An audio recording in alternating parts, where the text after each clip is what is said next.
now we have our next speaker, dear Liisa Granbom-Herranen. Welcome, Liisa.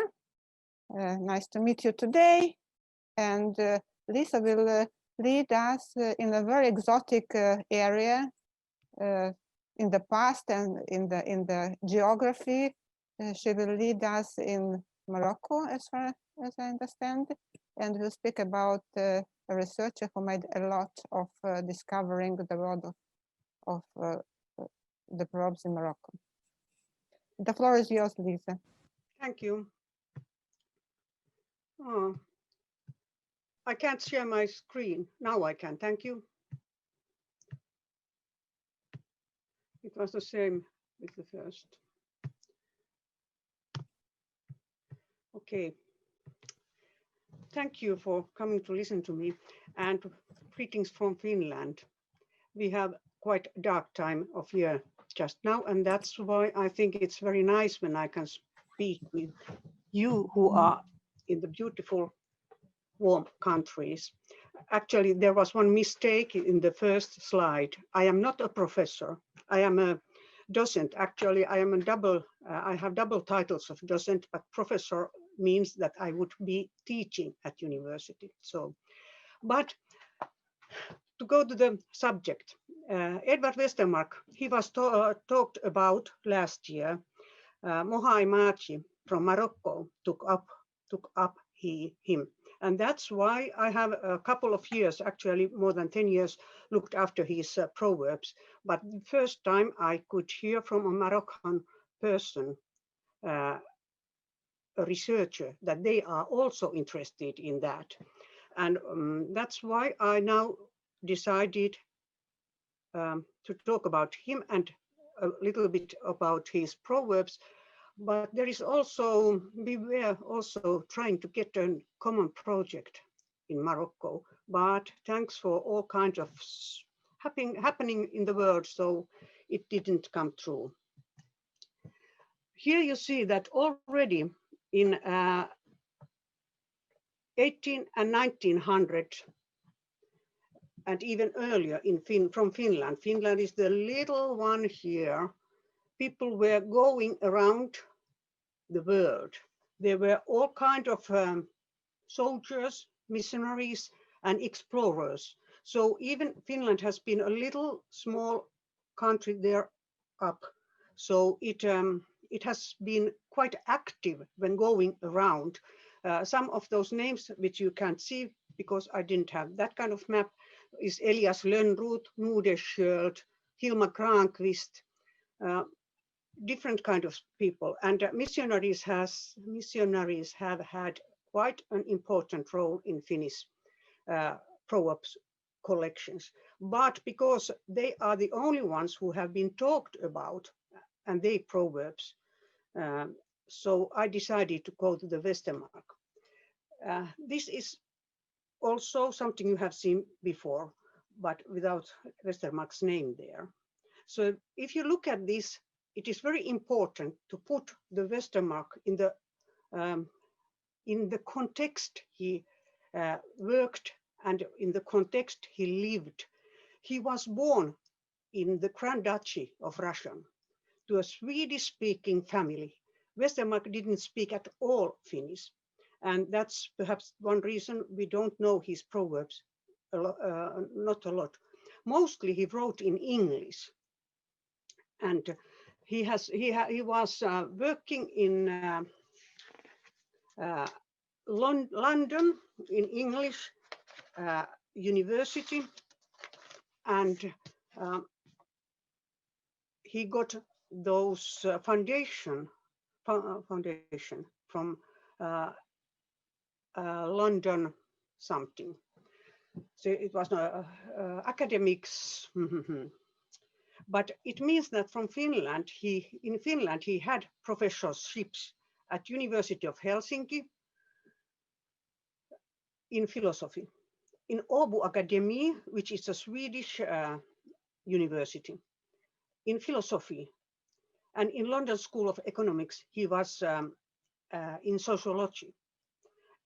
And this might explain also that we don't know in paremiologic word so much about him. It is, okay, 20 years ago, my professor in folkloristics asked me, why are you talking about Westermarck? He is not a folklorist, he is not a paremiology. And I was so surprised that, okay,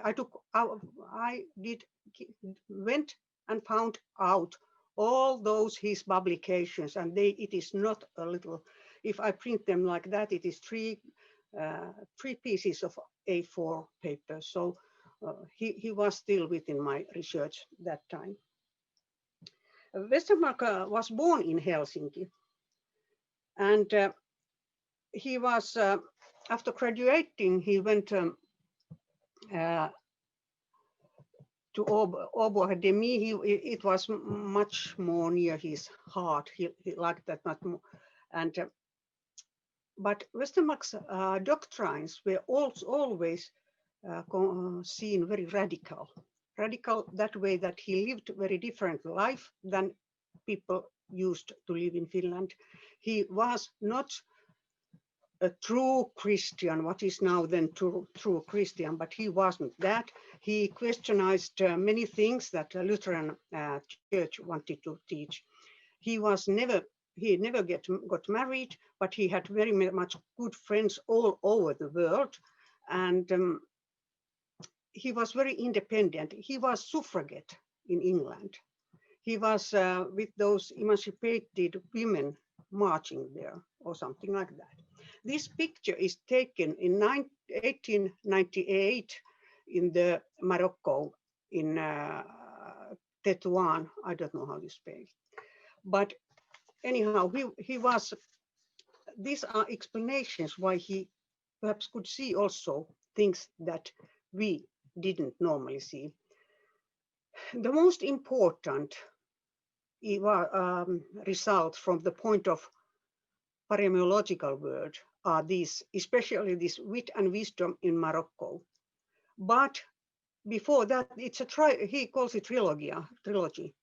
Marriage ceremonies in Morocco, ritual and belief in Morocco, and Wit and Wisdom in Morocco. And as he writes that based on 9 years experience among Moroccan people, and he called them teachers for him, my teachers, who made me to learn something about the life, what was going on in Morocco and the habits. Most of the time he were doing with the Berberian areas. But he has written, as I said, not many books in Swedish either, but in his 6 years in Morocco, he tells there in the beginning how it went on that he went to Morocco. He didn't have any reason for that. Läsaren ville kanske fråga mig varför jag reste just till Marocko. Jag svarar, varför skulle jag icke resa dit? Why not to Morocco? He was on the boat which was going from Gibraltar to the Mediterranean, from Atlantic, and decided I stay here. And that was already something else that we used to think that the scientists that time did. He had got foundation that made so that he was allowed to make changes on the travel and decide what to do in the first day. And here is about where he was traveling.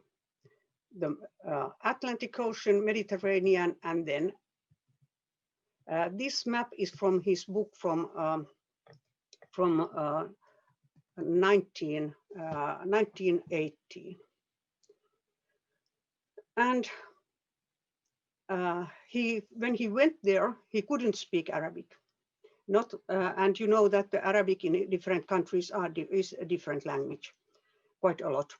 And but he got a teacher there. He learned and learned and spoke. And then he had all these years the same man with him, guide or teach or what to be told. And before the Second World War, it started in Finland, 1939. He was here again, but then he left from Grand Duchy of Finland, Russian Grand Duchy of Finland, and he came back to the independent Finland. But what he says about proverbs, he says that the famous definition given on the year 1659 says that the chief ingredients which do make the true proverb sense, shortness, and salt. Anyhow, in Finland we have seen this quotation early also, but not from 1700. It has been named much younger. So this was, I was very happy when I noticed that, okay, he really, Westermarck put himself into the thing and tried to find something new. He was not following the geographic historical method. And he also says that the proverb may have been the wit of one and the wisdom of many, as Lord Russell put it. I don't know which Lord Russell here means here, but if it was the earlier one, it is from 17th century, and if it's the new one, it was 18th and 19th century. But he says that the constitutive element is not the utterance on the part of the one, but the acceptance of the part of the many whose sanction makes it proverb. So somebody has found out, but in order to be in use, there has to be something that the whole collective can accept.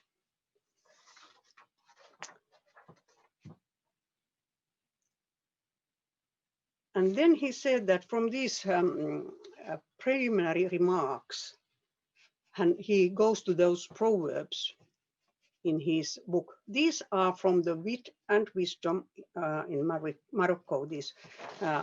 I couldn't write them with my computer, so I have taken photo.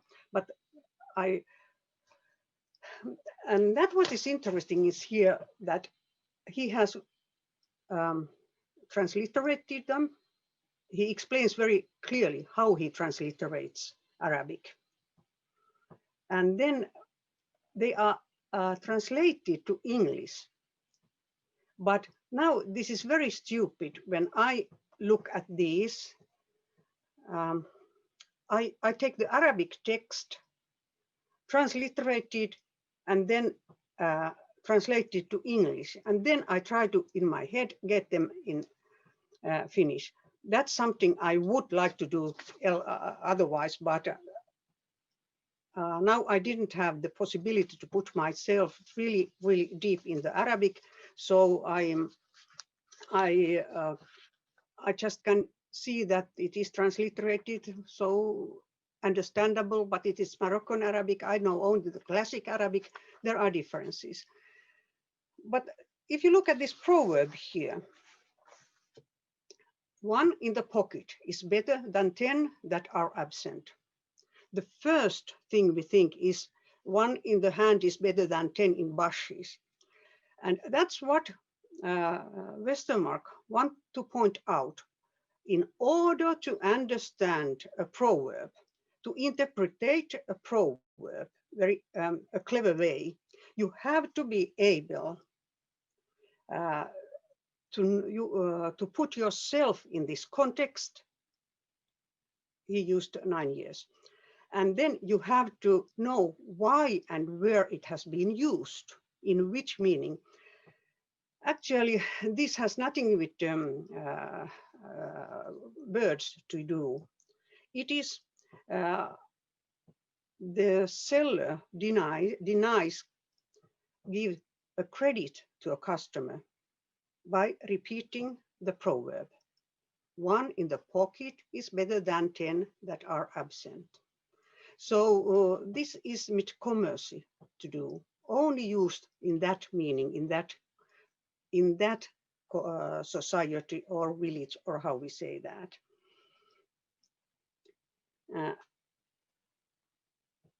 And Westermarck wants to point very clearly that the method we are used when doing, trying to get to understand proverbs and their use, we have to pay a lot of attention to their meaning and circumstances which they are used. And that was something really new that time in Finland, because that time in Finland, and it was the Finnish method. We had to know where some proverb comes from and how old it is. And of course, he talks about that Bible or Quran proverbs are there with, and all this kind of, he doesn't deny that they come and go. But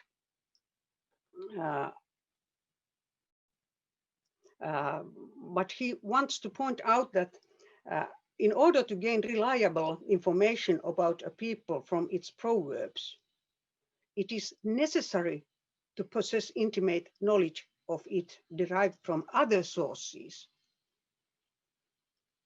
and personal experience. And the other one about proverbs with him,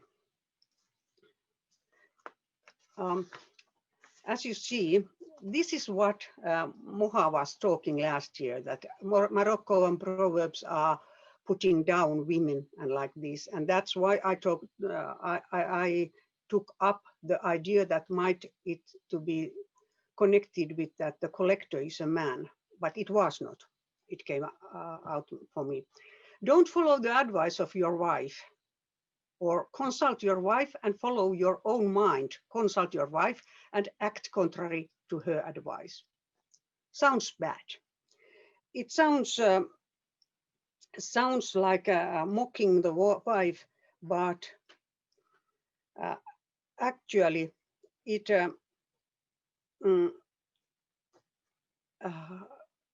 they are words to be said. They don't behave like this, the men in those societies he were visiting.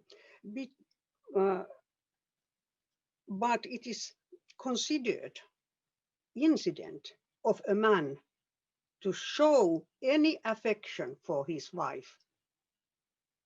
And it would consequently be improper to speak of it in proverbs. So what proverbs say, they don't tell about the nature of the folk, the people. They are just words, they are polite words used there, but outsider sees only those words, and outsider thinks that, oh, how bad. But no, you have to know that this means that a man who speaks like that puts his wife quite high position, because he doesn't go to others and tell, my wife is so good. And he speaks quite a lot of that, this part, because in Finland we have, and in many other countries, we have also met that proverbs says, so it is true. But no, proverbs are words. The value we give to them is only what we give to them, but people who use them, they have their own ideas there, and we should know them. And these are points that Edward Westermarck wanted to point. Proverbs are not only reflections of life, they also play an active part in it. So they are elements that are working. They are not tools, but they are the work inside.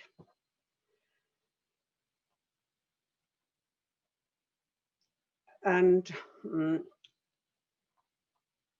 they are also used to influence people's wills and actions. They are not only those actions and works, but they are also manipulative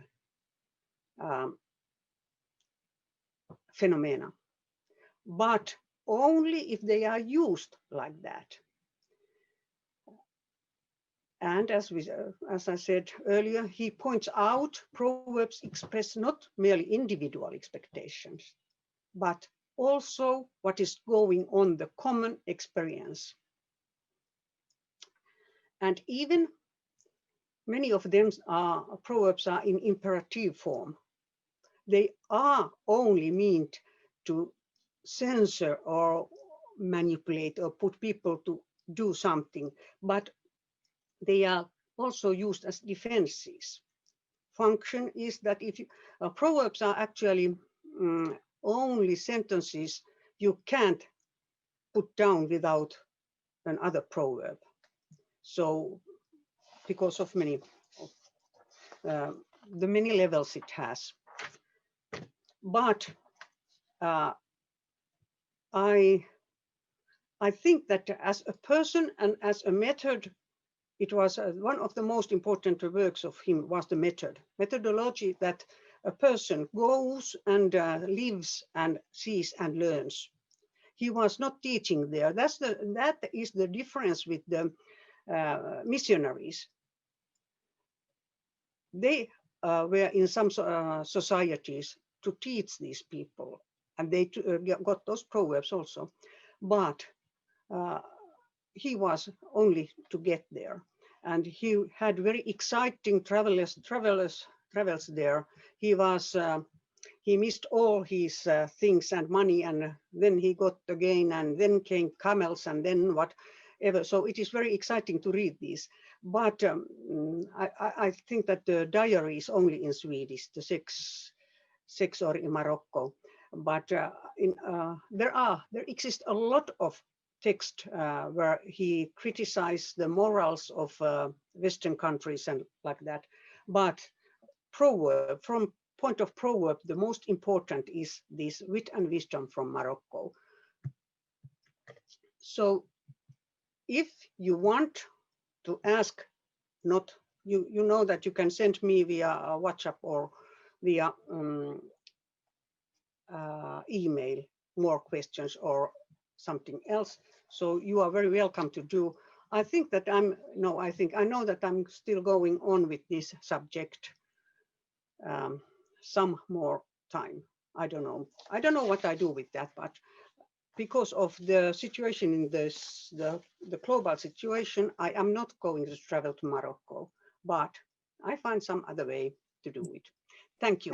Thank you very much, Liisa, for a very interesting presentation. I think that the person you've spoken about deserves your research, and I think that we must turn to the people who worked before us in the past, because we can find a very, very inspiring and interesting treasures in their researches. I have a question regarding the trilogy that you mentioned.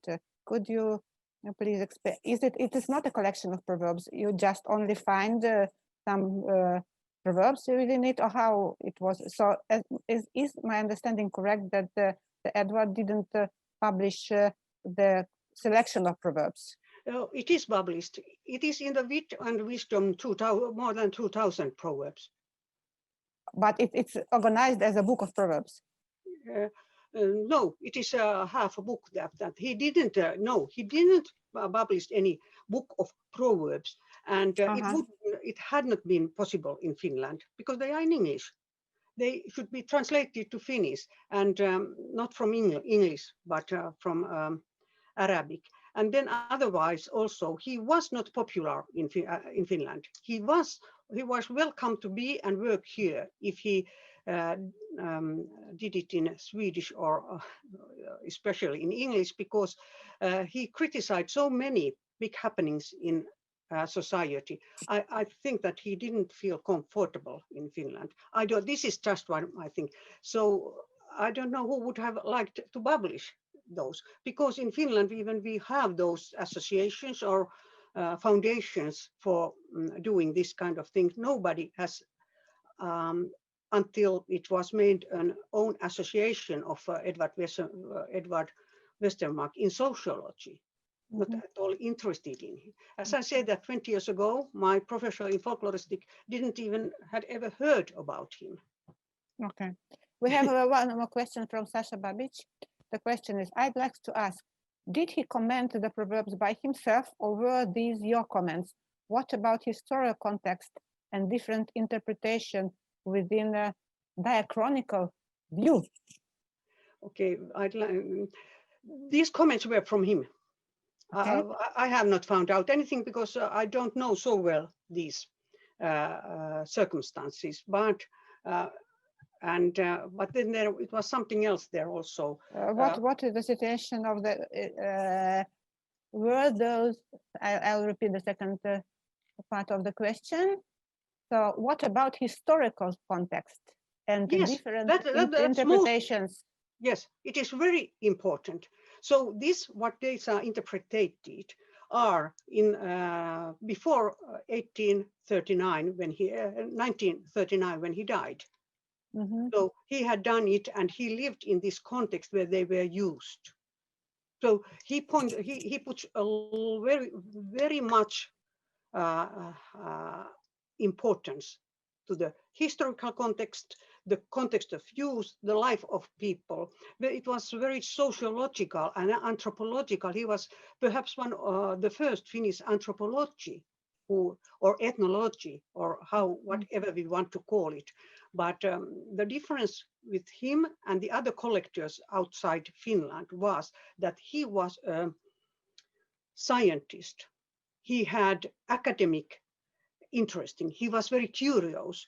But then we have soldiers like Mannerheim. He had totally other interest when collecting materials. And then we have missionaries, a lot of missionaries. Now it is, I suppose, 180 years Finnish missionaries has been in Africa, and collected proverbs, but only proverbs.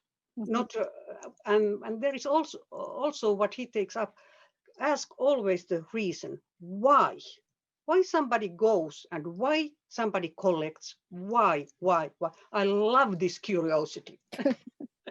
I have an information that Rui would like to comment. Yes. Thank you, Liisa, for your beautiful presentation and for your comments telling me the difference between the docent and professor, and I will correct these in the proceedings. And because 4 eyes see more than 2, maybe, I'm not sure, because sometimes in English I have not the sure, but I think that Morocco is Morocco and no Morocco.